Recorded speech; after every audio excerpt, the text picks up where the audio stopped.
A man was ordering food at a fast food restaurant when he suddenly felt dizzy and collapsed.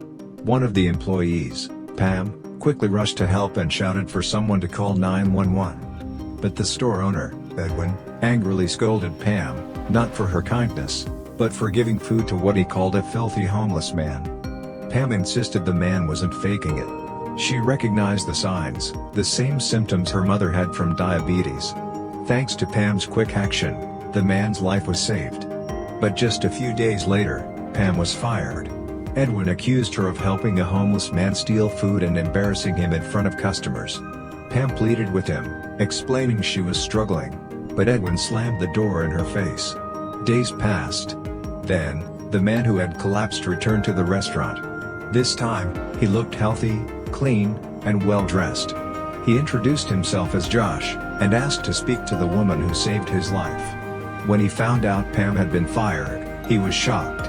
As soon as Edwin saw him, he stormed outside and yelled at Josh, calling him a liar and a scammer, even though Josh no longer looked homeless. Josh calmly explained, that day, he had been out jogging. His blood sugar had dropped too low, and he passed out. He even offered to pay for the food he had received that day. But Edwin didn't care. He screamed and kicked him out. Meanwhile, Pam was desperately looking for work. Even though she had excellent academic qualifications, every application was rejected. Why? Because Edwin told recruiters that Pam had been fired for stealing. No one gave her a chance to explain. One night, Pam sat at home, crying. If she didn't find a job soon, she wouldn't be able to care for her daughter. Suddenly, the doorbell rang. She opened the door, and it was Josh. He came to thank the woman who had saved his life. Josh had looked into her background and was stunned to learn that Pam held both an MBA and a master's degree in marketing. He asked, "Why would someone like you work at a fast food restaurant?" Pam explained, she used to run a company with her husband. They were happy, until one day, her husband was diagnosed with terminal cancer. After he passed away, Pam fell into depression. Within 3 months, the business closed, and all her savings were gone to cover medical bills.